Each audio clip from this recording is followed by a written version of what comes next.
Tradução do testemunho de 7 de junho de 2019. Amados, em sonhos, observei homens de todos os cantos dos Estados Unidos reunidos para a guerra. Enquanto assistia, meu acompanhante me disse: venha e veja. Eu vi como grandes canhões apontavam para lugares onde havia pessoas e prédios altos e baixos. Eu via muita destruição em todo lugar. Vi uma pessoa, uma que baixava a mão, e muitas armas disparavam ao seu sinal.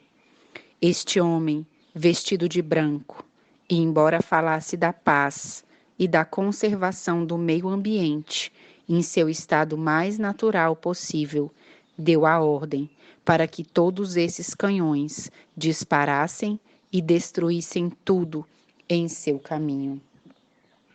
Eu vi quantos jovens e pais estavam lá, formando as fileiras de um exército, que, diferentemente dos exércitos anteriores, me avisaram, era peculiar e único em toda a história que foi anteriormente conhecida.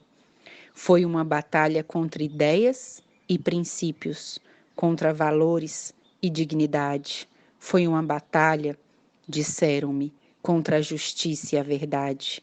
Essa guerra, que tinha aparência de valor monetário e riqueza territorial, visava solidificar ideias humanas sob a bandeira opressiva da besta, sua imagem e o falso profeta.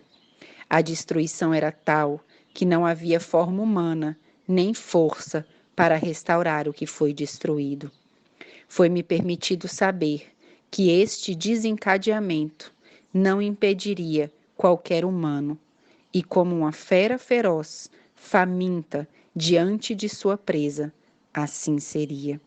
Enquanto observava a desolação em grande destruição, observei como as pessoas corriam para se esconder atrás de uma parede com grande medo. Seus olhos refletiam medo e eu os ouvia dizer: Deus nos ajude. Eu podia ver o que eles estavam onde eu podia ver o que eles estavam escondendo. Era um canhão pronto para atirar neles. A parede de cimento onde eles se esconderam era forte, mas não para parar o tiro.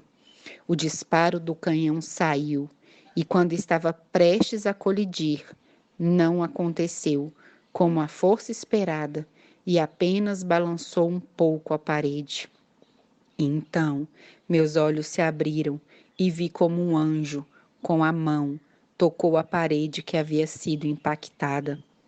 Nos foram ordenados a deixar esse lugar e saímos.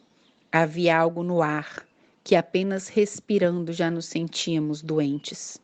Corremos até deixarmos para trás o betume, o piche e o cimento e entramos em um belo campo verde onde recebemos ordens para coletar e comer. Vi que eram leguminosas tenras, como feijão verde, eram muito moles e um pouco doces, com bastante fibra. E isso nos sustentou e sentimos que a doença estava desaparecendo. Vi muitos jovens e adultos envolvidos nessa infernal guerra de relacionamento religioso. Um desejo de controle mental reverberou por toda a terra. Então meu acompanhante me disse: procrastinação foi a sua queda. Agora a morte está aqui entre eles. Eles formaram a ideia de que o prazo para especificar suas expectativas era longo. Eles jogaram em tempo real a imaginação de suas expectativas e não pensaram que seu tempo era governado pelo tempo celestial e seus ouvidos não ouviam a voz de alerta e seus desejos eram interpostos para sua própria queda e queda de outros. Então, naquele momento, ele me disse: venha e veja. Eu fui ver. Vi muitos adultos e crianças e ele disse: pergunte a eles: vocês são cristãos adventistas do sétimo dia? Então eu perguntei a eles, e todos eles responderam afirmativamente. Então, nesse momento, ouvi uma voz muito forte percorrer todo o céu que dizia: Afastem-se de mim, malfeitores. Eu disse àqueles que fizeram a declaração: Você pecou contra Deus, você não é o povo de Deus, porque não se humilhou enquanto havia tempo. E eles responderam: Cale-se, louca, fanática, nós somos o povo de Deus, e você só fala instigada pelo inimigo. Você é um alarmista. Foi apenas um trovão alto, e o que você diz? O que uma voz falou? Eles zombaram e continuaram suas atividades, sem ver que sua sentença foi lançada. Meu acompanhante me disse: Afaste-se deles. E eu fui embora. Ouvi um grito entre eles. Olhei e vi como eles se olhavam, assustados, com as enormes feridas que saíam por todo o seu corpo.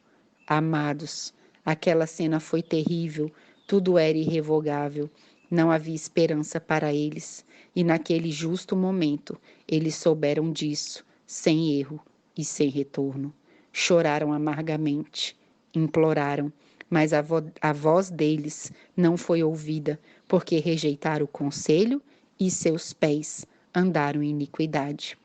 Nesse exato momento, meus amados, acordei e ouvi a citação, Romanos 4, verso 8. Bem-aventurado o homem a quem o Senhor não imputa o pecado. Que o Senhor os abençoe.